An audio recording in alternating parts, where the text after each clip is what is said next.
Well, greetings. This is a book update primarily, but also kind of a life update for those currently who care and wanted to know. But, yeah, primarily it's just to explain why the book's not published yet, because there's at least a few of you who were expecting it to be published in December, because that was the original plan. At least that was the earliest we could get it out. But obviously that's not going to happen, and you'll find out why here in a few minutes. Goodness, there's so much as to why. It's a little bit crazy, but life has finally settled down now, so that's and I've gotten into a good groove, so that's one of the reasons why I'm making this video now. It's long overdue, but again, you'll see why. Where to begin? Goodness gracious. Just first off, if anybody who hadn't heard me before is noticing the voice is a little raspy, it's just permanent damage from working at the bowling alley in Dover. We had to call orders into the mic every single day, multiple times a day. And the sound system wasn't always turned up that loud compared to the music and the general noise of all the bowlers. So yeah, I wore my voice out, and it wasn't strong to begin with, but I wore it out doing that. It doesn't hurt, it's not sore, it's just, as far as I know, permanently damaged, so don't worry. I mean, I don't know if this is something that will fix itself over time. It doesn't feel like it, because it's been like this since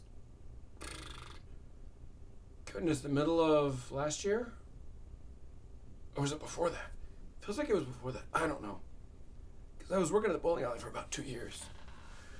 Anyways, yeah. So what happened? So originally the plan was to get the book out by December, leading up into September of 2025. We had just entered the final stage of the book preparation process. Because, when you deliver a book to a chief editor, sign a contract, start the work and everything, of course, they do a initial assessment, give it back to you with your initial thoughts, initial changes. You prepare it for the deep edit. Did that, sent it in, it got through the deep edit, which is kind of like part 2. And the latter half of part 2 is I go through and make all the changes suggested in the deep edit that I want to, or make notes back, whatever. And then you enter the final stage 3 of preparing the book, which is the polishing final draft. And this is where, in this case with my publisher, me and the chief editor go back and forth. She goes through the book, says, okay, you should fix this. Here's some spelling errors I found. Here's some suggestions.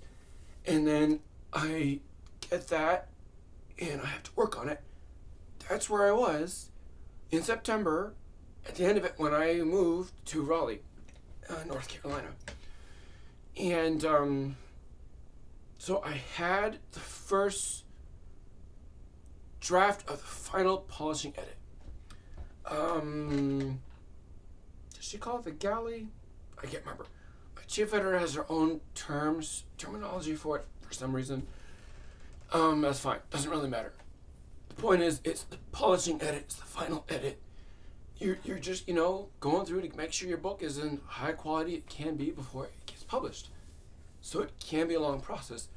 And mine was even longer because, and let me lay this out because there's a bunch here. So, one of my best friends, I'm blessed to have 5 of them, his mom passed away in July. And he's the only child, lives by himself, kind of a social bug. He's like, I really don't want to live by myself. I'm going to kill myself if I have to do this. I'm like, don't worry. I don't mind moving around every couple of years, so I'll come down there in Raleigh. Might be a better place to launch a book. Maybe, I don't know. At any rate, I wanted a better job too, because I was sick of working at a bowling alley. Love the boss, and I love most people I work with. Don't just stay around. It was a good team, but we did not have enough. We needed more people. There's all kind of issues. Owners were just horrible. How they treated us, no raises, it was stupid. So this was the perfect opportunity to get a better job. That was one of the primary reasons for moving. The other one being I wanted to help my friend because he really needed help. He just needed someone there to help him with, dealing with loss of his mom. He'd lost his dad a couple years prior. And again, only child, so he's feeling kind of alone in life. He doesn't really have any other best friends. He used to have one other, but they haven't kept in contact, and that's mostly that guy's fault. Anyways, so that's the beginning of the context, but there's a lot more here. When his mom ran an insurance business for years, just a private little insurance business, so she had a lot of personal records, and because she was a very organized, detail-oriented person, she had kept all the records. 2 huge storage units packed full of mostly her office records, office furniture, and a couple extra things from the house. Then there was a 3rd storage unit full of furniture. And all this is in Raleigh, North Carolina, which is, a couple hours away from Jacksonville. So there's that. And when I agreed to move in end of September, I'm moving temporarily in with him, with my roommate. He lives in this it's a long stay hotel suite. It's just 2 rooms and a bathroom. Tiny little place. And he had that pretty packed full of his and his mom's stuff too. But it's $2,800 a month to live there. And we needed a place for it, to fit both of us and our stuff. Well, at least his stuff, primarily. Because he needed to get those storage units emptied. So he's not paying for them. So that's the end of September. October, there's no way we're going to empty those things by the end of October because we got to find a place to live first in Raleigh. And I'm trying to find a job too. He already had a good paying job. But that also means his time is, mostly taken up by that. He can only take so much time off to deal with, finalizing paperwork with his mom's passing and the business, and he inherited some land, other things. It was just a lot to deal with besides trying to find a home. And so that's what I was dealing with all of October. And when I moved down there, I had my laptop, which is sitting right back down on the floor, and I had my thumb drive where I keep a copy of my books and everything. I thought I was all set when I moved, and I had to move in 2 parts. I have my Toyota Highlander, packed that thing full to the brim, literally every corner. Can I ask my sister as witness? I had that thing packed 2 times to get most, like 95% of my stuff out of my sister's place where I was renting. I had to leave some things behind because it wouldn't fit, because it wasn't going to make more than 2 trips. So I had my stuff, and there was one corner kind of left over in Dalton's apartment. I stacked my stuff in there the first trip when I went down there. And then when I came up second time, I had to just leave everything pretty much in my vehicle because there's no place else to put it.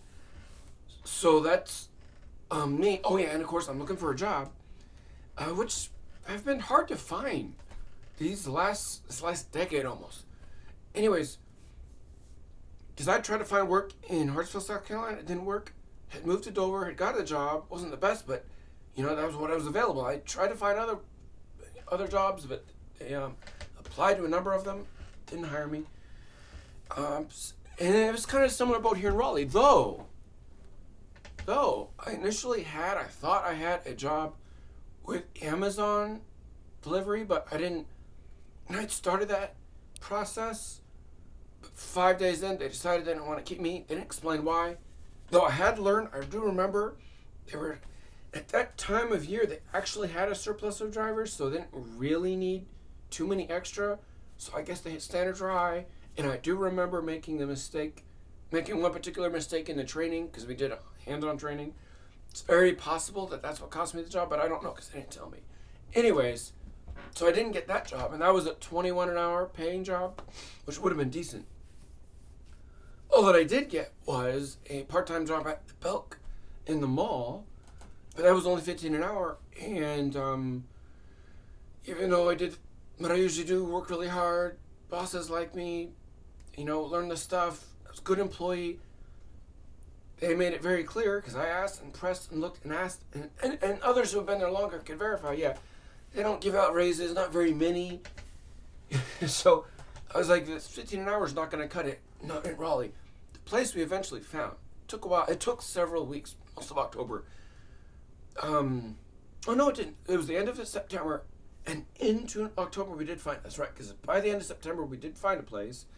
This house, of course, 2-floor house, 2-car garage, 3 bedrooms up here. Just enough space for all of Dalton's stuff and in my room here. The only other space I have is like a closet and a half. So I still have space in my parents' place. I still have stuff taking up space in my parents' house, but that's fine because it's not in their way. Anyways, as you can gather, a lot going on here. Trying to find a job.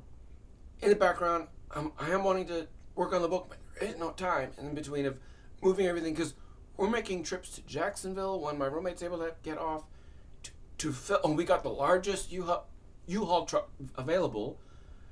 Tried to start doing the work on our own. Quickly realized we're not going to get this done on time. Dalton hired some professionals. So we got that truck filled about as full and safely, compactly as you can. Like, I think we only broke like 3 things out of all the stuff we were moving. So we did good. So we're making several trips back and forth to Jacksonville once we secured the house, because that was a process, You can imagine all the paperwork and everything we had to do getting this house, giving it an arm and a leg to secure it. But once we did, and we had to wait to move in for some dumb reason. Once I finally had the clearance to get stuff in here, of course, I got over here right away, unloaded my truck, and then started using my truck to shuttle everything from the apartment to here that we had there.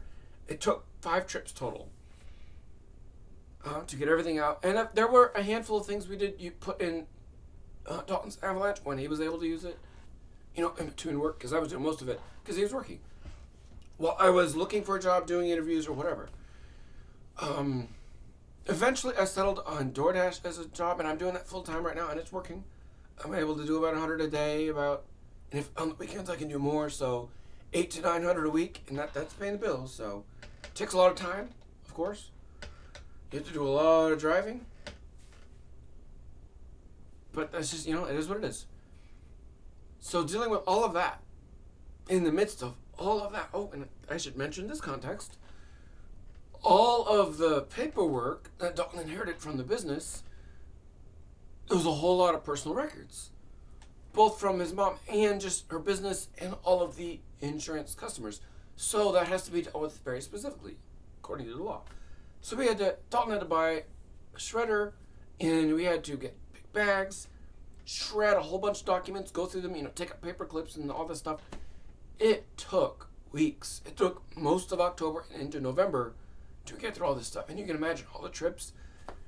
We get the largest U-Haul truck. We fill that thing full with the smaller storage unit, which is full of all the furniture of the house, and then one of the other units.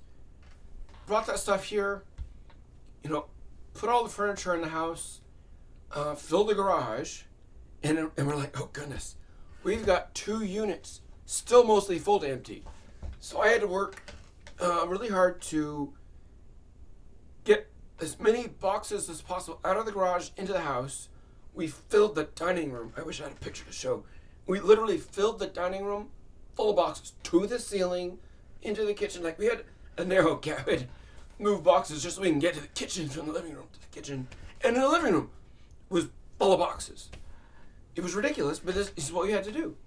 Once the garage was mostly empty again, then go back, emptied almost all of one unit. We couldn't even fit it all in. Almost all of one unit into the truck. Bring that here, fill the garage up again, bring some more stuff into the house, and just go through the same process. So going through all that, we're not only going through the records because we need to, we're also going through because we need to get stuff out of the way so we can empty the garage and then get another truck and empty the storage units. It took a total of, if I'm remembering correctly, and we also rented a trailer to pull behind the truck. So it's the largest U-Haul truck with our largest pull-behind trailer, packed full of stuff. And we, of course, would put stuff in my vehicle, too. It was just a lot. A lot. So you can imagine the stress, the time, just, like I said, all through October into the beginning of November, going through all the paperwork, shredding everything that needed to be shredded, throwing stuff away. Thankfully, Raleigh has local trash depots where you can just bring stuff, anything you need except for electronics, and dump it or recycle it for free. You just got to bring it there. So that was a huge help, a huge bonus. The garage technically right now is still kind of full of stuff, but it's the stuff like there is more things he can get rid of, but it's some keepsake stuff, and then Christmas decorations and whatever. His mom he inherited a lot of stuff, so much stuff. Through all that, I want to work on my book. Like I said, I had my laptop, I had my thumb drive with everything on it. I remember when we were still in the hotel and I had some time. I'd done my interviews for the day. I was good to go. I was like, well, I think I have some time to work on the book. So I need to do that because there's a lot of work to do. So I plugged in the thumb drive, turned on the laptop, opened up the thing, started to go to work, and then realized, wait a minute, this is the wrong file. Somehow, I don't know how I did it. Somehow I'd saved the earliest draft of the final polishing edit process. I'd saved the wrong draft. And I had done a lot of work prior, so I couldn't start over. This is way too much work. And the files were here on my laptop, here on my PC, not on my laptop. So I couldn't even work on the book when I wanted to, because until this, my room here was set up, my computer was accessible, which I did try to get to as fast as possible. But there's also a little bit of limitation with the internet, but anyways, doesn't matter. Point is, it wasn't till beginning of November when I could finally sit down, have access to my files, and continue the work. And it was a lot of work because one of the biggest things I had to do with the first round of the polishing edit was I'd used too much of the word then. So I had to go through the entire book, every one of the words that's highlighted, and decide, do I need that one, do I not need it, and make all those alterations. That took a while. Just that one thing alone, besides all of the other details that needed to be ironed out. So it wasn't until the end of November when I got the file turned back in, and I think we went another round. I think I'm confusing two things, because I think I did, actually the first round was quicker, the second, I don't know. Anyways. Yeah, that was right. That's right. Yeah, turn it in. Then you gotta wait for my author. And it just so happens, she's got crazy stuff going on in her life too. If I'm remembering correctly, her mom passed away. She inherited a huge house full of stuff from her mom. Besides, her business has been growing. She's got a lot of new authors. She's trying to do, her own deep edit on all kinds of other books. And she does a lot of stuff herself. That's just how she likes to do things. So she's an extremely busy person, besides all the other things she does in life, because she's got a lot going on. So it just happened that when I'm busy and can't work on the book and can't get the files into her, she's super busy too. So when I do get the files into her, it takes her a couple weeks to be able to get to it, go through it. So yeah, I had to wait for my chief editor to go through the book, and then when she finally got it back to me, I want to say it's the beginning of December, I had a lot more work to do. So that took me all the way into January. So of course the book couldn't be published in December because we're still in the middle of the final editing, polishing process. And I've just finished recently, well, I guess it's been over a week now, the second round of the draft edits. And so now waiting on her again to go through them, and she's going to send it the third time, and I'll go through it again. And we'll probably do this at least 5 times, if not more. So this will take, a couple more months before the book is finalized. And we've already started, but we need to finalize the cover too before we can even get to the actual, okay, every book's ready, let's set up marketing, let's, choose the launch date, all that, to get to the actual publishing, the final thing, publishing. Because book prep even though it's part of the whole publishing process, it's not actually publishing yet. It's preparing the book. You're preparing the book for the publishing process. So once the book's ready, then there's going to be the publishing process, though that's going to go a lot faster because, of course, thanks to computer and modern technology, once the book's ready, then it's just, okay, choose the launch date. The publisher, publishes however many copies they're going to publish there at the beginning, sends me my set, I think I'm getting 20 or something, and then does whatever else they need to do to get the book ready to be distributed. So I think I can get this first book published, which is, of course, Daniel Escapes the Prisoner, Part 1. Oh, Daniel Escapes Part 1, The Prisoner. Because the first 3 books will all be Daniel Escapes. Because I originally wrote it as one big novel, but it'd be too expensive at this time to publish the full big novel, so we're breaking up the novels into smaller books. But yeah, it'll be well into spring, most likely, before we are choosing a launch date. But if we can do that, it should still meet contract deadline, because the contract deadline was basically from December into, it might have even been early summer, I can't remember. But obviously, we're going to try to get out as soon as we can. And that's why. So now you know. Those of you who wanted to know, who didn't already know, now you know why the book didn't come out in December. Because it's still being worked on. Life got crazy for everybody. But it has settled down now. I'm surviving. I survived that mess, that stressful, hectic, anxiety-inducing mess. Got a nice little home here. Got a decent job. It's a nice city to live in. I had to recently take out a loan for $1,500 to get my brakes on my vehicle fixed because it's my means of work, so it's got to be in good order. Once that bill's paid off, I can take it easy. Try to set aside some money for marketing because I need to. My publishing company's small, so they can only do so much.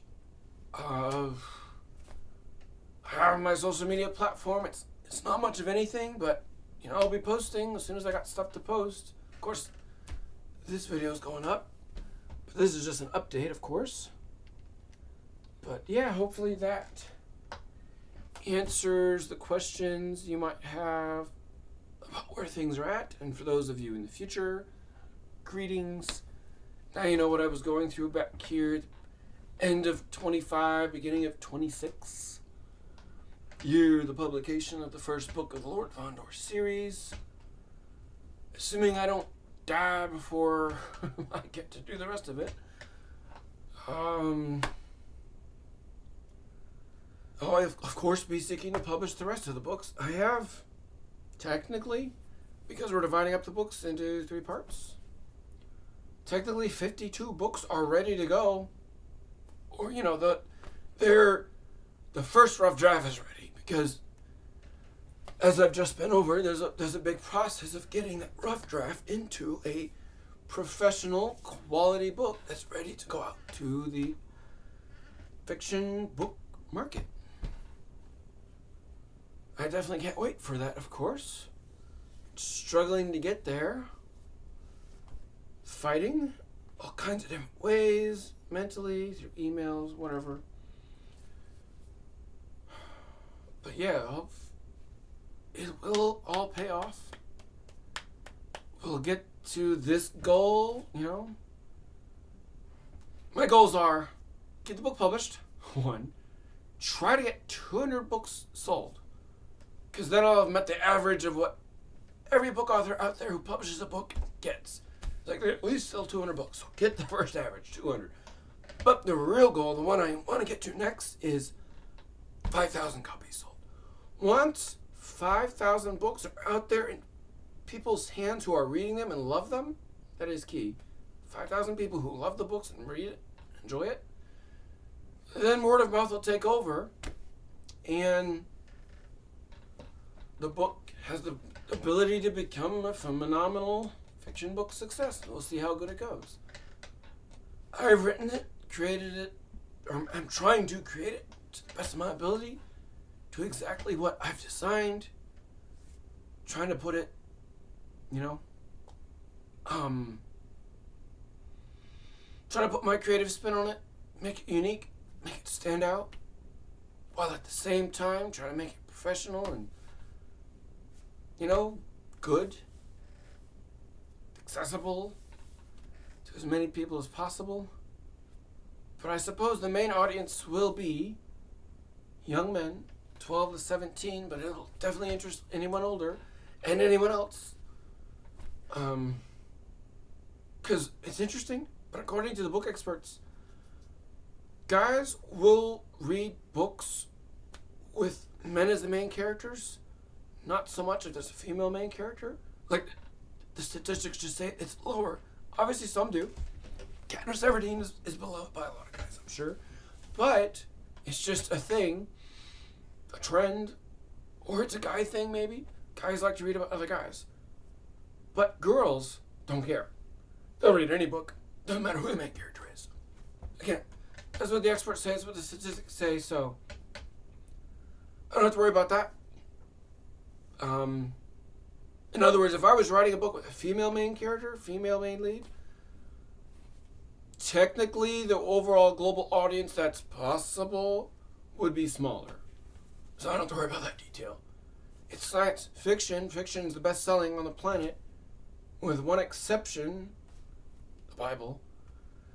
Yeah, all the other best selling books, they're actually sold and bought and beloved by people, because I guess there's two exceptions. There's this little red communist pamphlet book in China, but that doesn't count because people don't buy that because they want to. They buy it because they have to. And or it's printed and distributed by the Chinese Communist government on purpose. But anyways, besides that, yeah, fiction books sell the best. So, and there's other elements too. I won't get all into it. But yeah, I've tried to apply the best skills. Been working on this book for decades, preparing the entire narrative, story, and character. Still building it, of course. But as I just said, 52 of these books. So I got lots of material ready, plenty of time to get into all the rest of it, to iron out the details, figure out the story. Literally just got 2 big concept ideas this week. While I was driving, door dashing, just got some brand new inspiration. But, yep, that's where everything stands. That's where I'm at right now in near the end of February of 2026.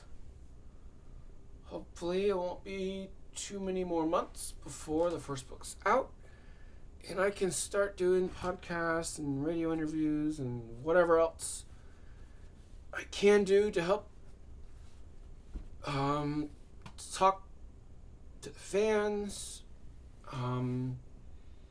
speak to all the book nerds out there who are going to want it, the nitty gritty and background details and hints about the future and all that. As far as the book narrative goes, yeah, I really hope I can make it there. Assuming I don't get killed by my job, DoorDash, because, doing driving every single day, a lot of driving, so that's the riskiest things most humans do, and I'm doing it every day. Most of the day. In fact, in an hour, I'll be going back to work and probably be working till 5:30, if not more. Anyways, thanks for listening. I'm done yapping. You all have a wonderful day, evening, whatever it is you're experiencing. Make it good as best you can.